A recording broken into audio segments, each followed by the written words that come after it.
So you're in a lot of pain and you're looking for the best pain relief tips and secrets, and that's what we're talking about today. Hi, I'm Daniel. I'm a martial artist and a 6th degree black belt. I've been training for over 30 years, and although I'm not medically qualified, I am a practicing barrister, so I understand how to analyze something and see whether it works. Through training martial arts for so long and having had a serious back injury, I had to find out the best pain relief strategies. So let's get to it. The first tip is that we are sitting down far too long, especially during the pandemic in the last year. Most of us have been sitting down at home and just sitting in one position.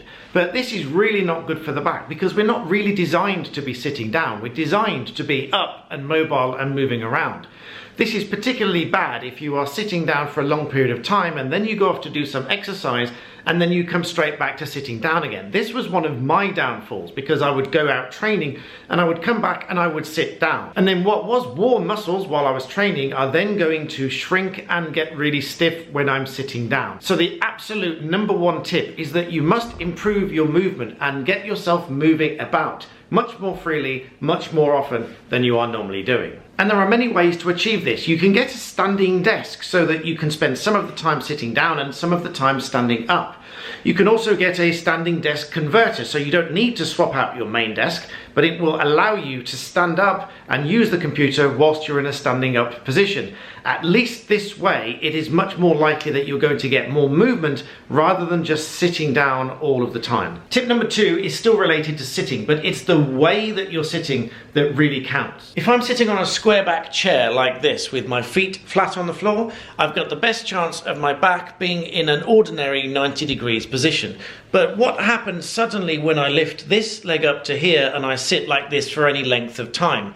You can see that the angle created on this leg is going to create a lot more tension on this side of the hip and the sacroiliac joint within the pelvis, and that's going to create a misalignment over time. It's going to get stiff, it's going to get solid, and this has the same effect for every other type of muscle, every other type of joint, whatever position you're standing in or sitting in, and this is going to cause pain in the long run. Something else I've been guilty of myself when sitting down is putting one foot on the chair like this and then sitting on it because somehow that feels a bit more comfortable.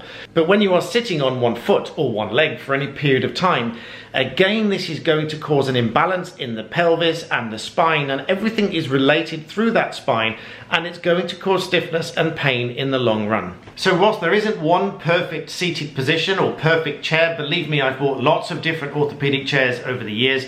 It really comes down to how you are sitting, not just how long you are sitting for. So in other words, whether you are sitting in a compromised position.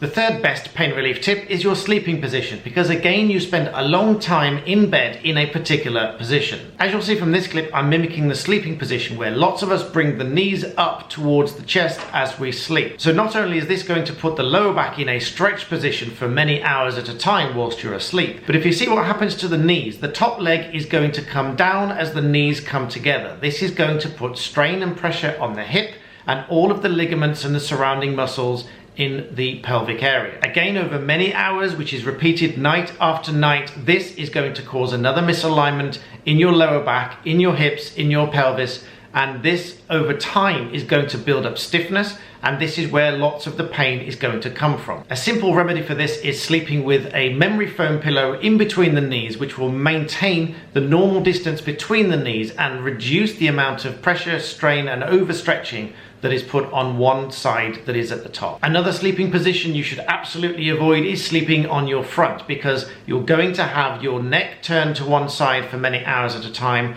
and it's going to go against the natural curve of your spine. Equally, when lying on your back for a long period of time, the natural curve of your spine is going to drop, so you should also get something to support your lower back, which again, you can get a memory foam pillow, I'll link them down below, and this will take the strain off your lower back if you prefer to sleep on your back. Tip number 4 follows on from being asleep. It's what you do for the first 20 to 30 minutes of being awake. For lots of you, doing any kind of exercise or stretching the moment you wake up is not on your list of priorities.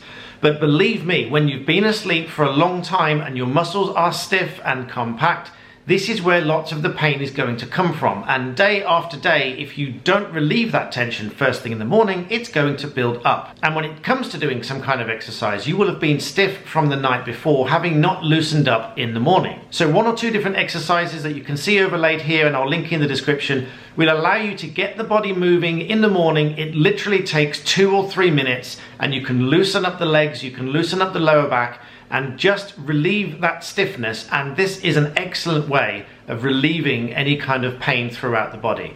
It will get the blood flowing, it will get the muscles moving, and it will relieve the stress and the pain.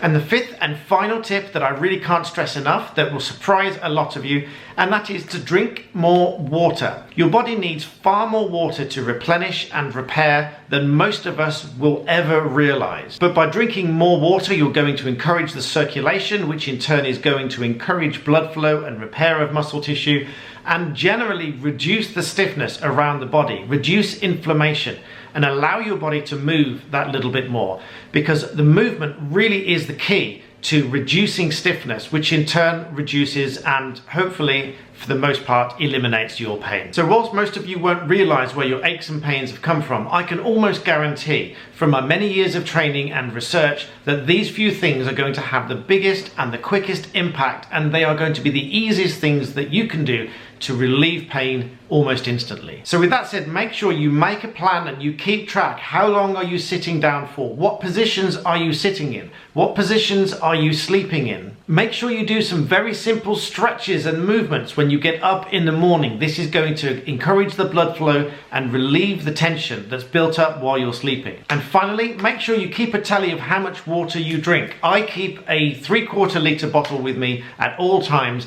and I make sure that I drink this at least 2 to 3 times a day so that I can measure how much water that I'm taking in. And do leave me your questions and comments down below, and check out my other videos. I've got lots of different stretching routines. Let me know which ones work for you, and thank you for watching. I'll see you next time.